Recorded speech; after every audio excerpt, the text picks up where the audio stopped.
Hello and welcome to the Whoniverse and to a brand new video. Now today I'm going to be doing a Q&A. It's going to be a bit random, a bit weird. I've asked you guys for some questions, you guys have fired away and they're all brilliant. So let's crack on with the first one, which is, are you a morning person or a night owl? Well, I'm definitely a night owl.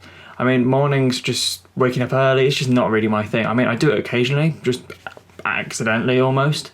I mean, it's just really weird. My sleeping pattern's kind of a bit screwed up because of the shifts I do at work.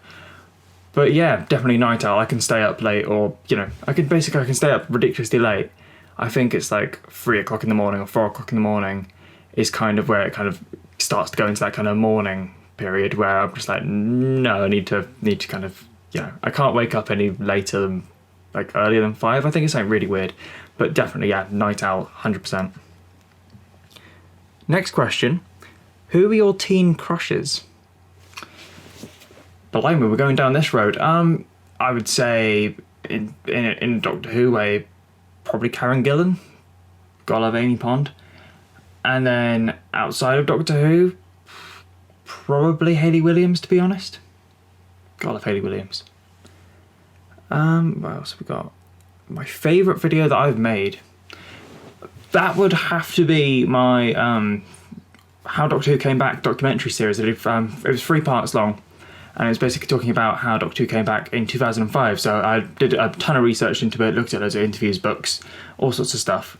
And yeah, basically made a little kind of fun documentary from beginning to end, how it went from a pitch to a finished series and how it was received. If you want, give it a go. It literally take you about just under an hour to watch all 3 parts. Definitely worth it if you feel like it. What else we got? How old are you? Well, I've had people guess my age before and say I'm in my mid-20s, which, is wrong. I'm 19, nearly 20 years old. Next question is, what music do you listen to? Paramore, mostly, I'll be honest. Probably due to Hayley Williams. And then we've got just kind of random stuff. Basically anything that I'm just watching a TV show. Like, I watched Lethal Weapon when it was on TV series. The Fox one, and at the end of every episode they'd have a little montage and there'd be kind of some a nice track playing over it, and I was, if it was a decent one, I'd go, oh, that sounds good, add to the playlist, and I basically just assembled that over time. And then just random tunes, like stuff from the 80s, from the 90s, some random like clublandish kind of stuff sometimes pops in. It's just kind of all random really. I don't really have a style I go for, it's just whatever I think sounds good at the time. I mean, if you wanted to look at my playlist, I might post a link in the description to my Spotify one, but it's mainly just random rubbish, some Paramore, and then some TV tracks or some scores from like Doctor Who or Torchwood or whatever. Right. The classic question, who's your favourite Doctor? Well, first off, every single Doctor has their own like strengths. Every Doctor has their own their good qualities and the bad qualities, and same with the actors who play them. I think personally for me, the incarnations of the character that I found were the best, personally, we're talking classic Who, we're talking probably the second Doctor, just because, brought a bit more energy to the show after Hartnell and really showed that you can move on from the original actor, which takes a lot of doing. Tom Baker, 4th Doctor, come on, the definitive Doctor. Do I need to say any more? Who else we've got? I'd probably say in New Who, I mean, the 3 I grew up with were Christopher Eccleston, David Tennant and Matt Smith. All 3 of them absolutely brilliant, fantastic. I mean, they just all bring greatness to the role, and I can't really think of terrible episodes with them in. Okay, there's always going to be a bad episode in a series of Doctor Who, but even the bad episodes are good, if that makes any sense. Like, there's always a sense that each episode in its own right has its own redeeming quality. Like, okay, so the monster's terrible, but there's this great little character moment, or it's comedic, or it's something inventive, like going back to like a Peter Capaldi episode of, what was it, Sleep No More, that really weird kind of paranormal activity style one where it was like found footage and whatnot.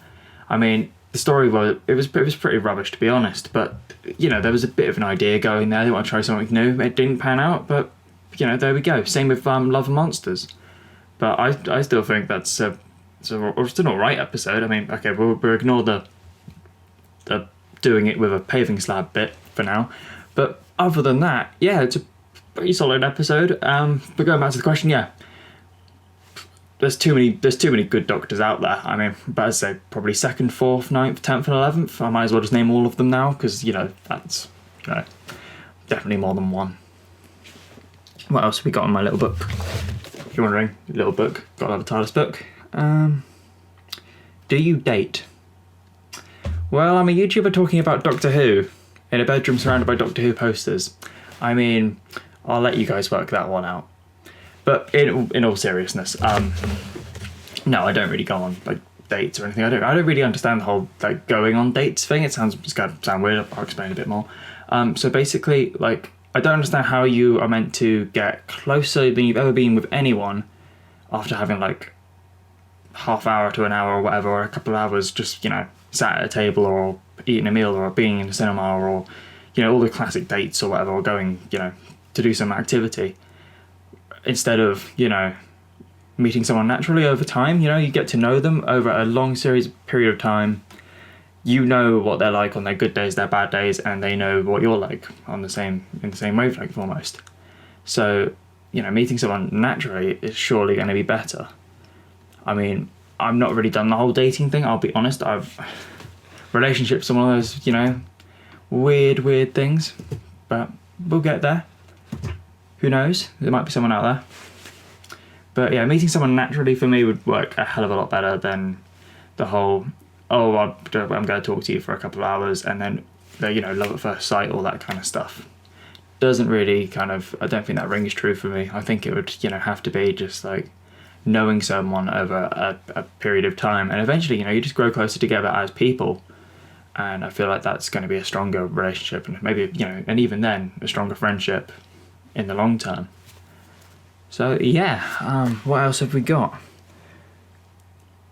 What other fandoms are you into? I mean, fandoms, I guess TV shows? I don't know. I don't know, guilty pleasure-wise, I'd say, like, Fear the Walking Dead, when that was on, the first, like, 3 series of that were really strong, in my opinion anyway. The Lethal Weapon TV series from Fox, I really got into that, first 2 series, brilliant. All your other Doctor Who ones, you've got Torchwood, Deception Adventures, all that kind of stuff. But I'll be honest, I am looking for more TV shows to watch. They've all kind of stopped for now. I mean, Rick and Morty's even, on hold, and Doctor Who's just wrapped up. Torchwood obviously been off the air for about 10 years. So, yeah, if you've got any ideas of TV shows that I could watch or make content about, leave them in the comments below and I'll be sure to get back to you. Right then, let's have a look. What else have we got in this book? Favourite comfort food? I'd probably say lasagna or any Italian stuff like pasta, bakes, that kind of stuff. That's always going to, be the way to my heart. I mean, shepherd's pie, those kind of big, kind of classic family meals. Yeah, I would say those are your solid ones, and it can't beat pizza. I mean, pizza's just amazing. Oh, so what I should probably be saying is eat healthy, eat loads of fruit and stuff, but nah, just, pizza. Right, what got you into Doctor Who? This old story. So, like many people in the 21st century, I got into Doctor Who on, I think it was the 21st of March 2005, watching Rose on BBC One. When it first broadcast, parents just kind of sat me down. I would have been, what, 4? Yeah, I would have been 4, just nearly 5. But yeah, I would have been sitting on a really beige carpet watching Doctor Who for the first time, a bit confused at a burping wheelie bin, and a bigger on the inside coral-looking police box thing. But, that's where it all started, and I kept watching it, and as I grew older, I understood it more. And over time, it just became part of my life, I guess. It's become more than a TV show. YouTube channel, lifestyle, stuff surrounding my room, how I talk, quotes, likenesses, all that kind of weird stuff. It kind of bleeds into your life, and it's definitely more important than a TV show.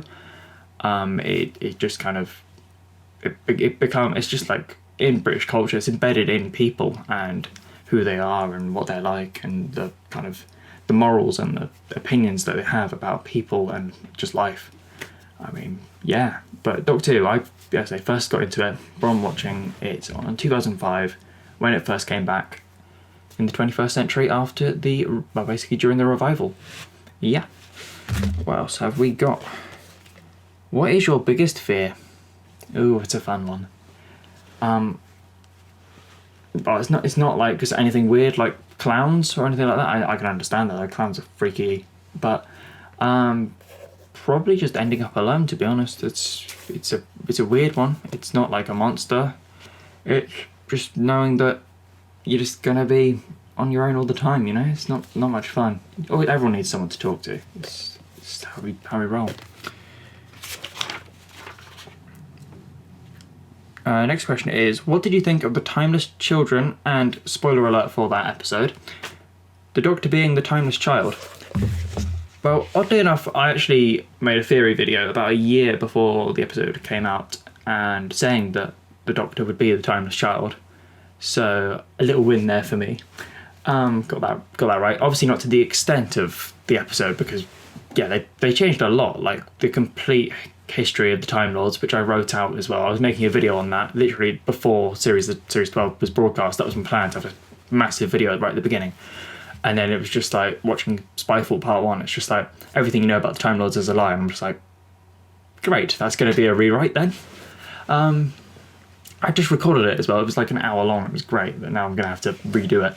But yeah, I think obviously they changed a lot about the Time Lords. They changed the past of the Doctor, but I feel like they haven't taken anything away. I mean, a lot of people are annoyed about William Hartnell not being the first Doctor officially anymore. But if you think about it, he is the first actor to ever play the character of the Doctor, and he is the first Doctor, really, because, you know, none of the incarnations before William Hartnell were the Doctor, in my mind. They were the Timeless Child, if that makes any sense. So they kind of became the Doctor when he first was, you know, William Hartnell's incarnation.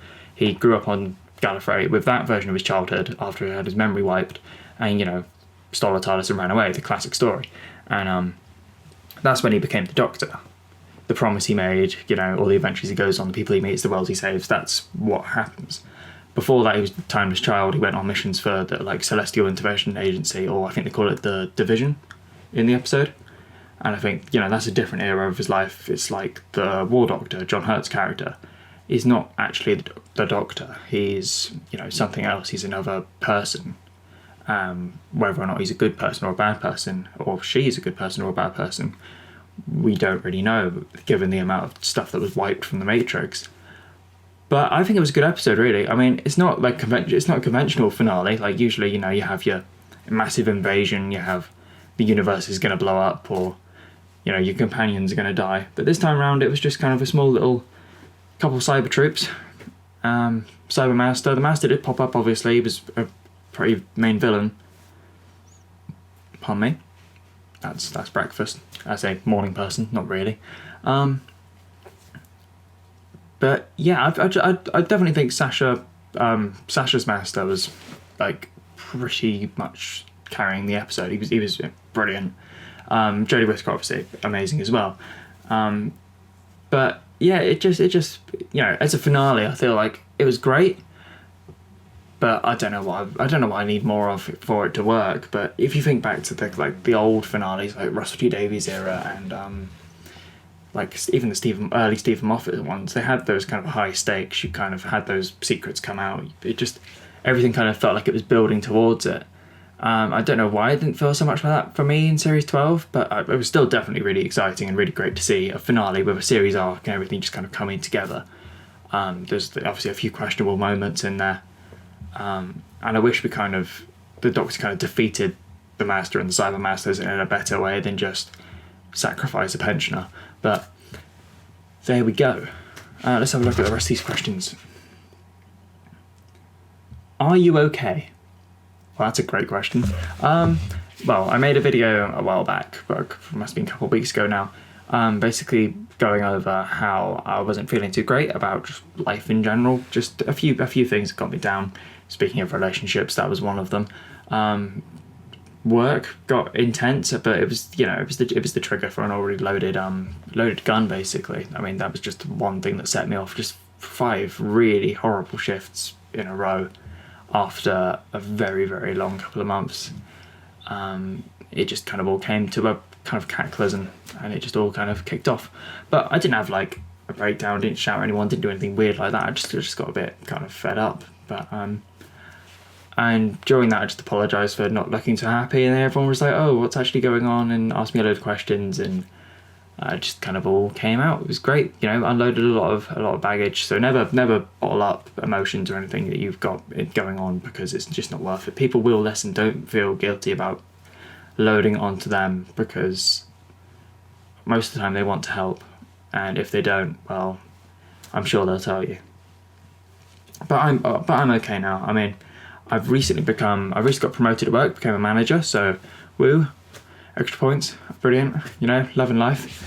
But yeah, I don't really know what's next for me. I'll see what goes on, but I'm still working away, trying my best to be the best I can be. But yeah, I mean, I know now that, you know, if stuff goes wrong, or if I don't feel so good, then to let people know. But I'm fine. I appreciate people asking. Right, let's have a look. What last few questions have we got? If your family was converted into Cybermen, what? If your family was converted into Cybermen, what would you do to save them? Right. Okay. Odd one. Inventive though. I'll get points for that. I would say, in terms of if my family got converted into Cybermen, there's not really much I can do, to be honest. They're kind of stuck. I mean, Cybermen are kind of made by throwing away most of the human body. I don't know why I'm talking about this now. It's really weird. But yeah, you're throwing away most of the human body, so there's not really a way of getting that back, reversing the process. I mean, the emotional inhibitor gets put on as well, so your mind basically gets brainwashed. I guess if I had a time machine, it would work. But other than that, I can't really do anything about it. Yeah, sorry fam. That's kind of it. What other questions have we got? There must be a couple more. Here we go. What would be the first... if you could show one episode of Doctor Who to an alien, what would it be? I guess that would work the same as if it was like a new fan to the show. Like, I could pick a really like ridiculous and like full blown blockbuster episode like The Waters of Mars, or you know, a big regeneration story. But I feel like you're not going to enjoy that as much if you haven't seen what's come before it. So I'd say if you're first time watching it, or if you're an alien watching, I mean, hi. I would say probably like something like right from the beginning of like a series, or from like a Doctor's era, so Rose or the 11th Hour, or if you really want to get like skip a load of stuff, the pilot. But I would definitely say start with probably Rose, and just go for the new stuff. Go from series 1, Ninth Doctor, Christopher Eccleston. Never miss 9, because, you know, Christopher Eccleston, even though he was only there for a year, he brought the show back. He had an amazing performance, and it was just, you know, something else to watch. And there are so many great episodes in there. And, you know, that one series 1, you have everything you need to know about Doctor Who pretty much. You know, you've got your Daleks, you've got Doctor Companion, you've got TARDIS, you've got Regeneration, you've got everything kicking off, and it is definitely something to watch. I mean, personally, I think Series 1 is still one of the strongest series that we've ever seen for New Who. I mean, Series 1, yeah, but just great. And Series 5, again, spectacular. I've got the little steelbook probably behind my head, which is a bit awkward. There we go, we got that. So Series 5, again, really solid series. I mean, there's not really a bad episode. I think like the perfect run of episodes was like The Waters of Mars till like, what would it be? There's Series 6, two-parter, the Impossible Astronaut and Day of the Moon. Like that string of episodes, about 15 episodes, probably more, was just completely solid. There wasn't really a bad one in there. And even again, as I said earlier, like even the worst episodes are, you know, they're the worst of Doctor Who. Like Doctor Who, yes, like first part I think of liking Doctor Who is admitting that there are bad elements to it. I mean, the special effects barely ever come up to standard apart from recent years. Some of the script writing can be a bit wibbly, and the acting a bit wobbly. But it does all come together to make this random magic show that we all love about this weird stranger who just kind of saves worlds, planets, and people. I mean, with a magic blue box and a screwdriver. I mean, come on. Whoever came up with that idea back in the day, like Sidney Newman, Verity Lambert, that whole team, back in 1963, we're really onto a winner there. And I don't think we're ever going to come up or see an idea quite like it ever again. And it's why it's lasted the test of time. But yeah, if I was going to say to start off, or to show an alien, Rose, Series 1, Episode 1, or the 11th Hour, Series 5, Episode 1, and just go your entire way through. But I feel like start with Series 1 so you don't miss out on Tennant and Eccleston and their whole Time War arc, because that's definitely something to watch. Pardon me, I should not have drunk that much milkshake. I mean, I basically had this glass of milkshake, it was like this big, right? And had whipped cream on top. I went all out before I started this video, and I completely regret it now because it is fighting its way back up at this point. But with all that said, that is everything I would like to, basically that's all the questions you guys have sent in for now. But that's it. I really appreciate doing can't speak. It's new. No, it's not. No, I really appreciate doing this whole Q&A thing. I mean, I haven't done a Q&A in ages, and I love answering your questions. And, you guys get to learn more about me. I get to do a bit of unscripted video, and you get to see how terrible I am at talking to camera. So it's all good. But with all that said, thank you very much for watching. I hope you enjoyed the video. If you did, please put a like below, comment. If you've got any more, you know what? If you want to comment below with any more questions you've got, we could make this a monthly thing. That's up to you. It depends how much you guys like this video, if you watched it enough, if you actually enjoyed it. If not, again, let me know in the comments below. I hate this video, or I love this video, whatever works for you guys. That's why I'm here making content, just for fun for me, and just obviously let you guys just enjoy what you're watching.